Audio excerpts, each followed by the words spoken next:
In this series of lectures, the main focus will be on dementia.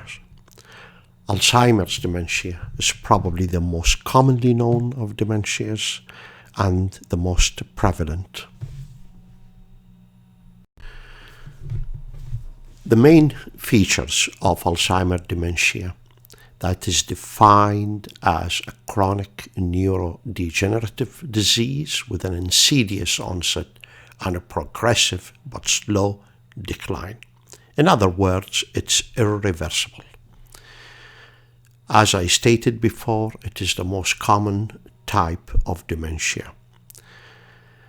However, it's often coexist with other forms of dementias, such as cerebrovascular dementia.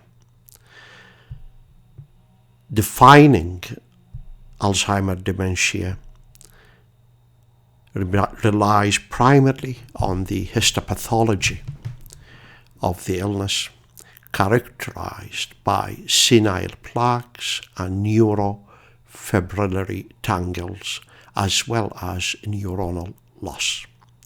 The main features of Alzheimer's dementia could be summarized as memory loss, impairment of daily activities, and neurobehavioral abnormalities.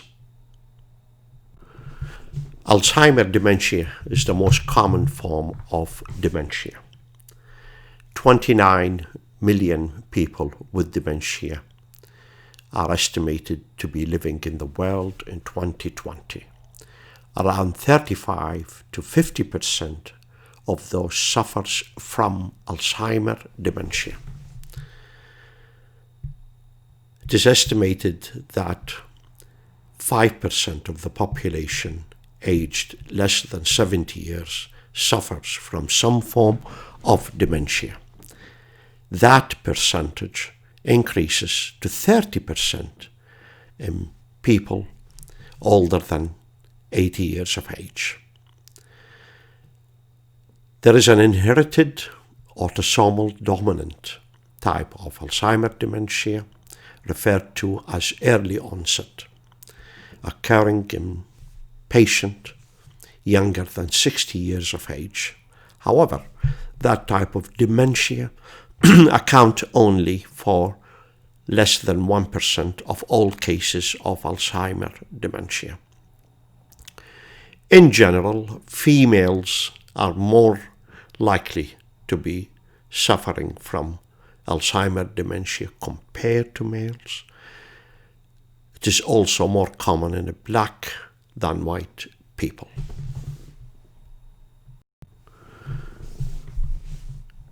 The most prominent etiological factors of Alzheimer's dementia are two. The first is amyloid hypothesis, and the second is the abnormal aggregation of the tau protein. It's quite possible, due to genetic factors or mutation of the presenilin gene 1 and 2, there is an overproduction of amyloid or impairment of its clearance. That would lead to the accumulation of the amyloid and the formation of the senile plaques. The second theory relates to the abnormal aggregation of the tau protein. Now, these factors obviously would lead to an inflammatory process through microglial activation, cytokine formation, and activation of the complement cascade. The inflammation leads to the formation of neuritic plaques, causing synaptic and neuritic injury and cell death. The other etiological factors of Alzheimer's dementia have yet to be confirmed, including head injury, hearing loss, increased serum cholesterol, elevated serum homocysteine, and the lifelong use of anti-epileptic drugs.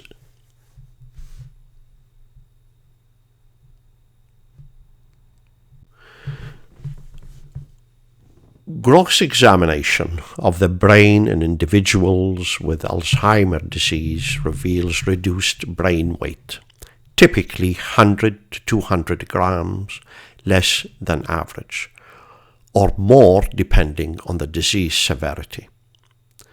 Cortical atrophy is apparent in temporal, frontal, and parietal areas of the brain, whereas the thalamus, brainstem, cerebellar hemispheres, and basal ganglia usually appear to be normal in size and weight.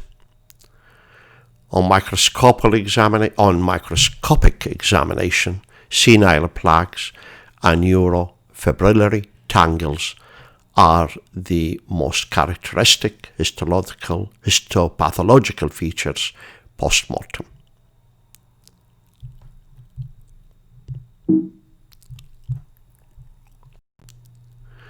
The key diagnostic factors of Alzheimer's dementia could be summarized as follows. First, there are risk factors: advanced age, family history, genetics, Down syndrome, and cerebrovascular disease, as well as hyperlipidemia, are often noticed in clinical practice. The hallmark feature of Alzheimer's disease is a memory decline, with loss of recent memory first. As the symptoms progress and new information rapidly lost, in the end, only fragments of the memory are remaining. Disorientation to time and place are common. They are usually mild in the beginning, but may manifest as misplacing items or getting lost. It's not uncommon to notice nominal dysphagia in the initial consultation for dementia. Apathy is quite often noticed. The patient is usually passive, sleep more than usual, and does not perform his usual activities. The patient hardly complains of memory loss, and that is different to a patient who suffers from depression. Deficits are in performing the daily living activities such as cooking and shopping. People who live with a patient will often remark that there is a marked personality change. There is nothing remarkable about the initial physical examination of the patient in clinical practice. There are no investigations that are diagnostic of Alzheimer's dementia. However, it is very important that bedside cognitive testing is performed in the initial consultation and documented. The most common test used is mini-mental state examination. Full blood count is usually done to exclude anemia, a metabolic panel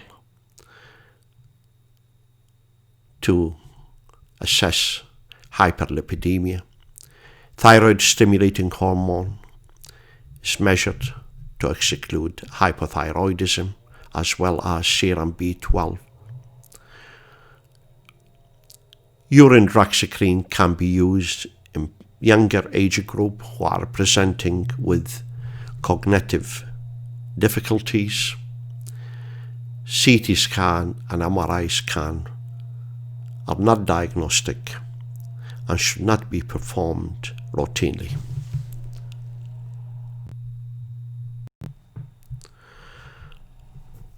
Differential diagnosis of Alzheimer's dementia starts with delirium. Delirium is an acute state of inattention and fluctuating level of consciousness.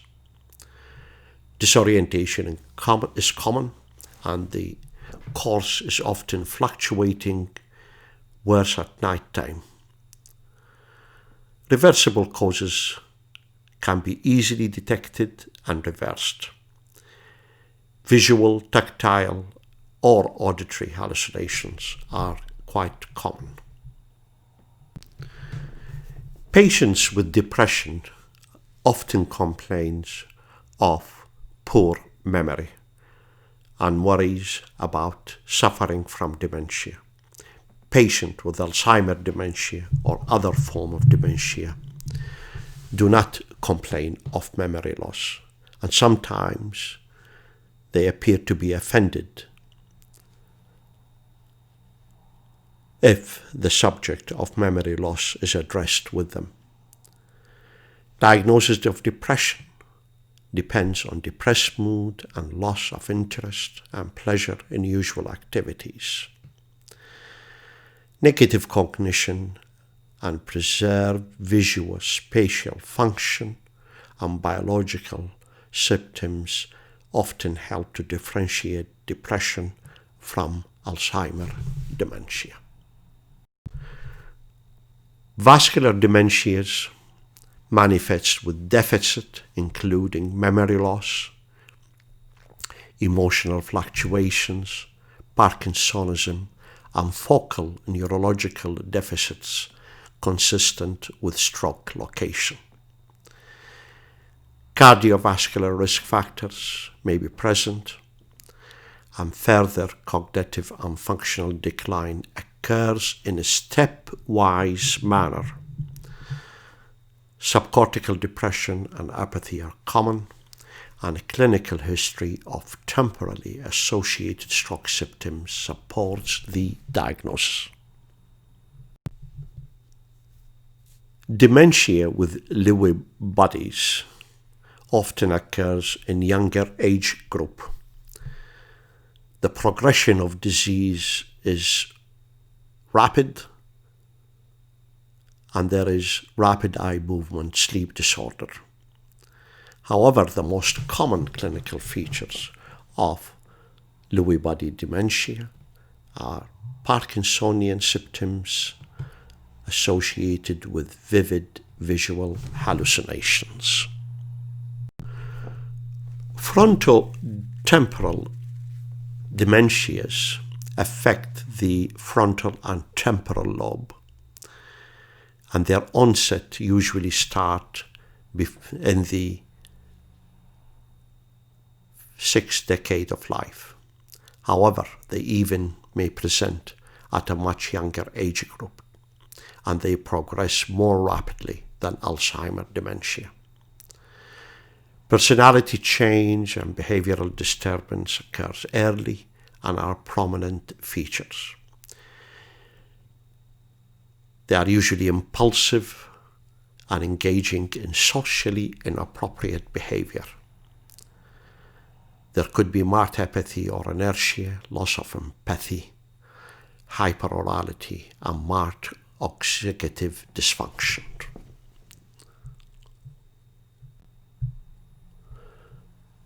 Parkinson's disease with dementia is similar to dementia with Lewy bodies, except for the fact that there is a long-standing history of Parkinson's disease.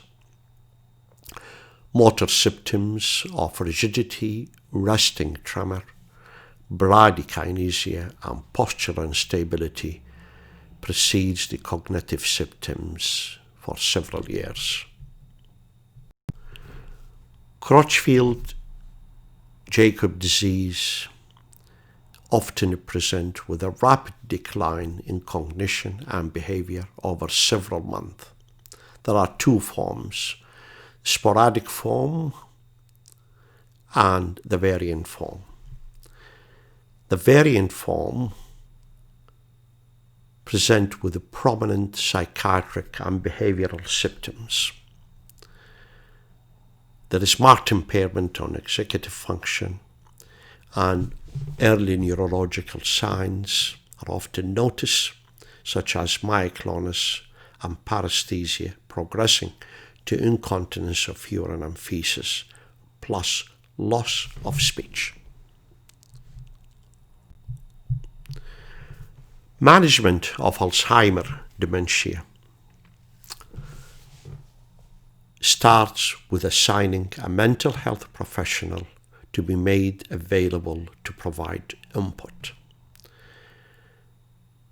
A referral should be made to a community service organization such as the Alzheimer Association in Britain to gain support. The treatment starts with modulating difficult behavior. You should always explain the caregiving action in advance, such as putting clothes on or helping with showering.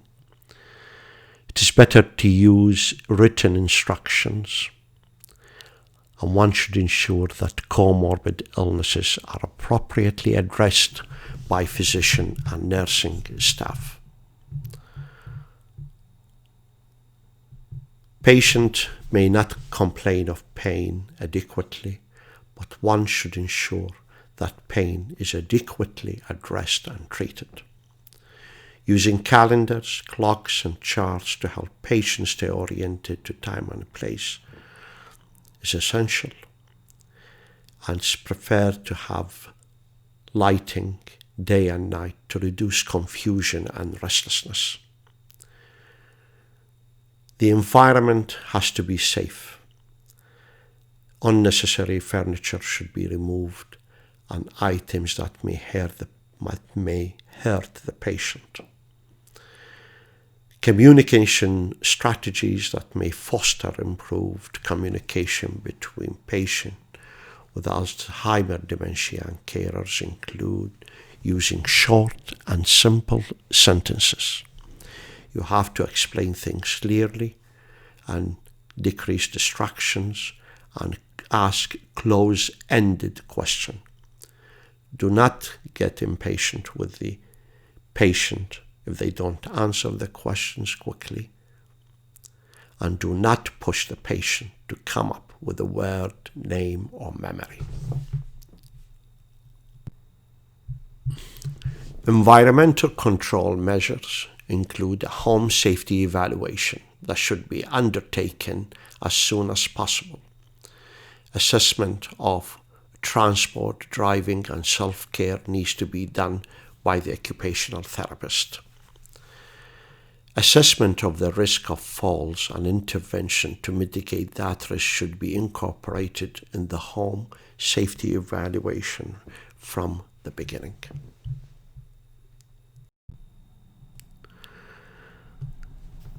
Medication is often used nowadays in the treatment of Alzheimer's disease.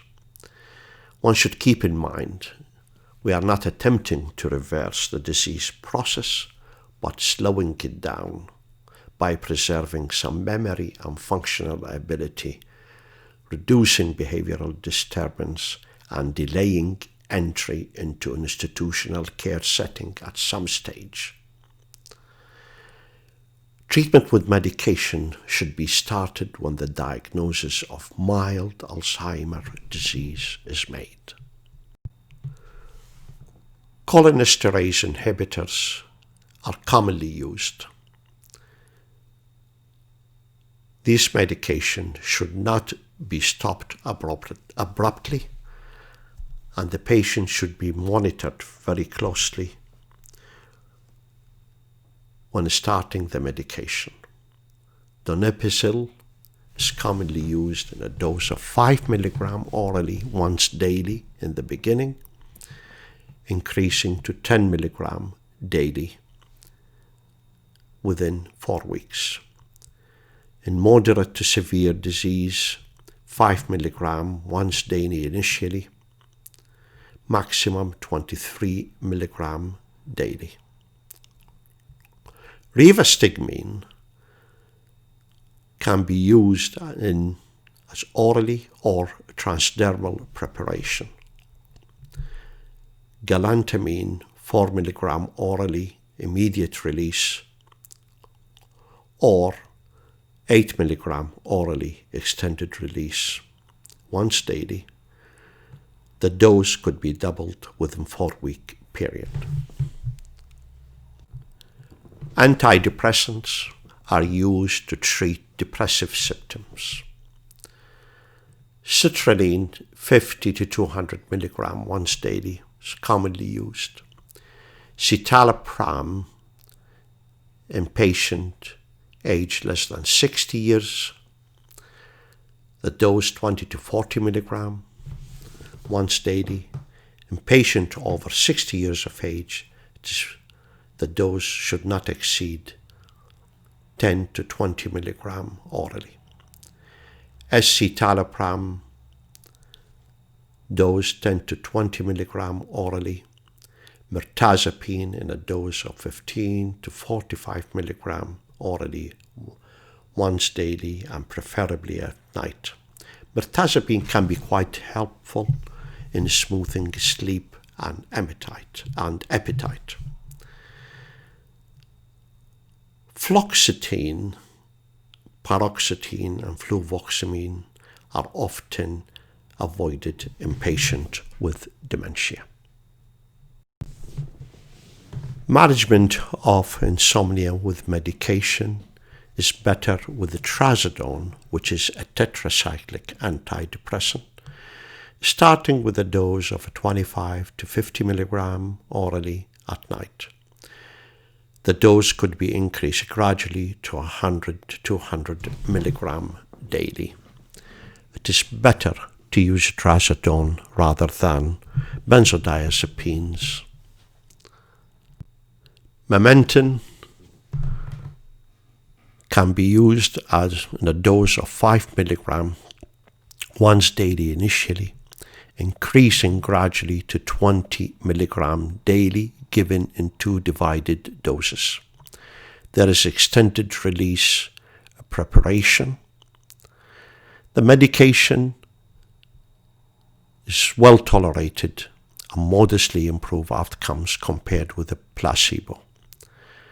It's not uncommon to co-administer memantine with cholinesterase inhibitors.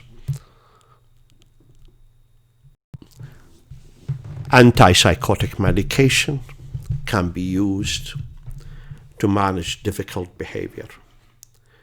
Risperidone, olanzapine, quetiapine, aripiprazole, and haloperidol are used in small doses as outlined in the slide. However, antipsychotics should be avoided if there is evidence of vascular dementia because of the reported increase in the incidence of stroke and cardiovascular events. Thank you.